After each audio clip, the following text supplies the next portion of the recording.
Hello there, my name is Thomas and I'm just sitting in Queen Mary's Rose Garden in Regent's Park, London.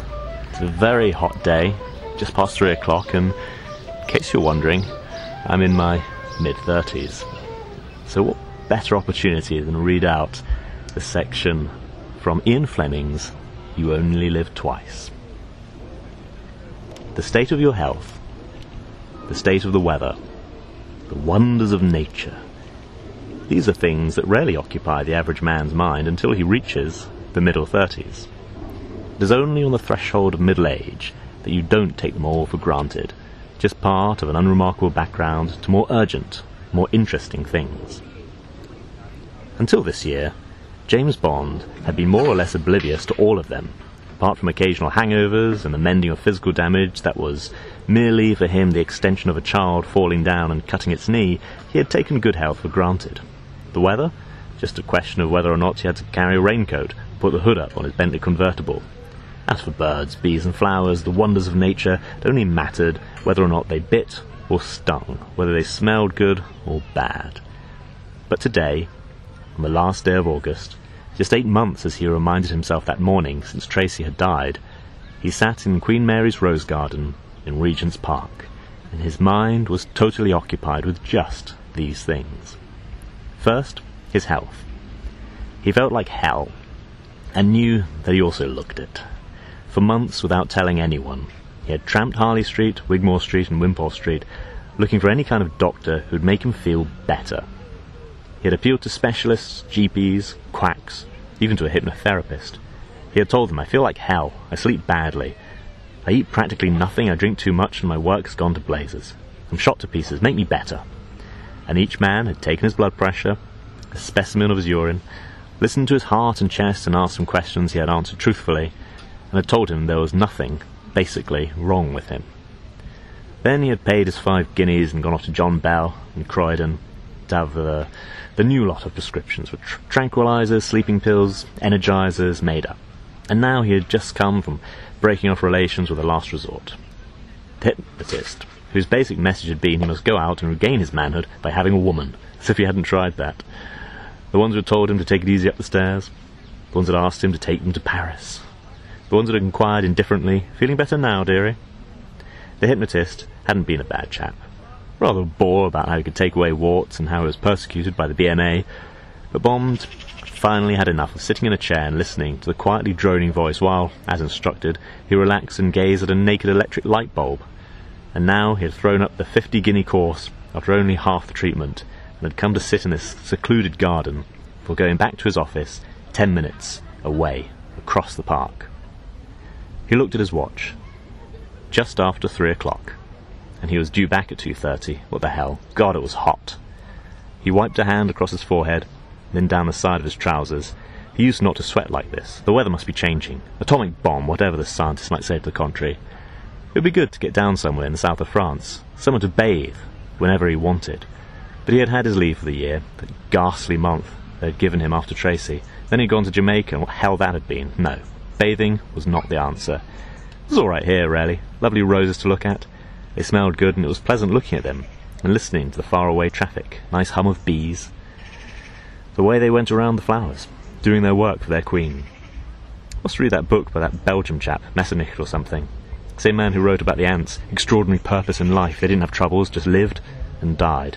Did what they were supposed to, and then dropped dead. Why didn't one see a lot of bees' corpses around? Ants' corpses, thousands. Millions of them must die every day. Perhaps the others ate them. Oh well. Better to go back to the office.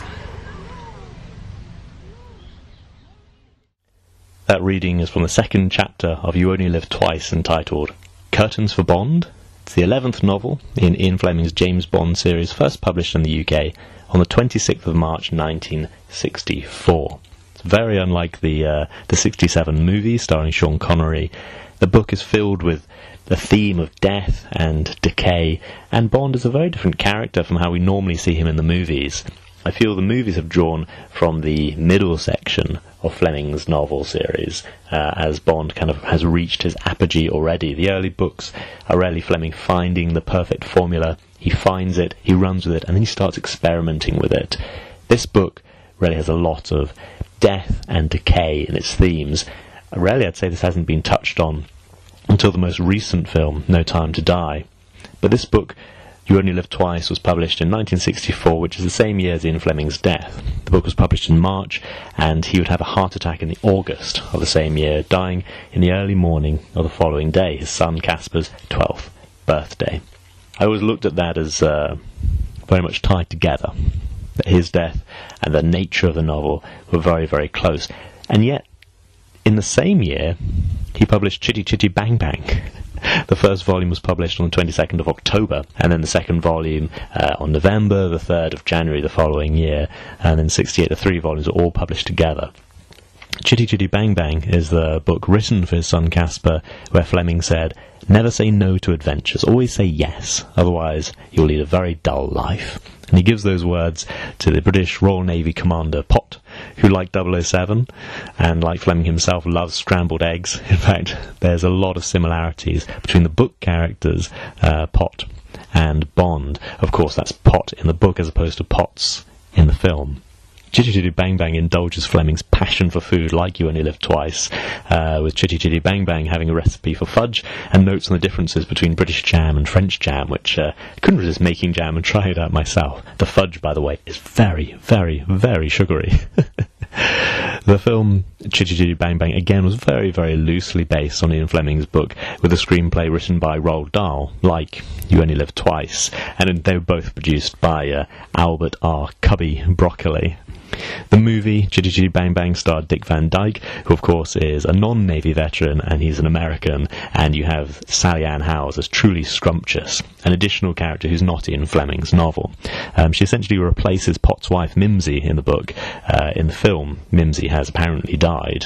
The filmmakers wanted to add that romantic plotline, which I think is a shame, considering Fleming's portrayal of the happy, mature marriage, very unlike his Bond adventures and reportedly very unlike his own marriage, so maybe that happy relationship between Pott and Mimsy is Fleming's most escapist wish fulfillment fantasy. 2 actors from the Bond franchise were involved in Chitty-Chitty-Bang-Bang: Desmond Llewellyn, who played Q 17 times opposite 5 Bond actors, and Gert Fruber, who was of course famous as Goldfinger. They played the part of the scrap dealers. The film You Only Live Twice was released in 1967, and as I say, it was also with a screenplay by children's author Roald Dahl, who has very, very strong views on TV. So we see it first in Dahl's books, such as Charlie and the Chocolate Factory, where he gives this poem: "The most important thing we've learned, so far as children are concerned, is never, never, never let them near your television set, or better still, just don't install the idiotic thing at all. In almost every house we've been, we've watched them gaping at the screen. They loll and slop and lounge about and stare until their eyes pop out. Last week in someone's place we saw a dozen eyeballs on the floor." And then in You Only Live Twice, we have this from Blofeld, where he says, "The firing power inside my crater is enough to annihilate a small army. You can watch it all on TV. It's the last program you'll ever see." I find it fascinating that Dahl was brought in to adapt those 2 Fleming screenplays. It wasn't Fleming's final book. Of course, he was partway through reviewing his final 007, The Man with the Golden Gun, that would be published on the 1st of April 1965. And this book takes the story slightly beyond You Only Live Twice. Again, certain sections from that book were adapted for the most recent James Bond film, No Time to Die, which I very much appreciated seeing these pieces used. It had never been adapted. As I say, in the 60s, they really were moving far away from using Fleming's original material. Perhaps it was too dark, but I very much appreciated seeing them and seeing the depth that Ian Fleming could bring to these stories. I hope you enjoy that little look at a James Bond location and the context in which it appears. Thank you very much for listening.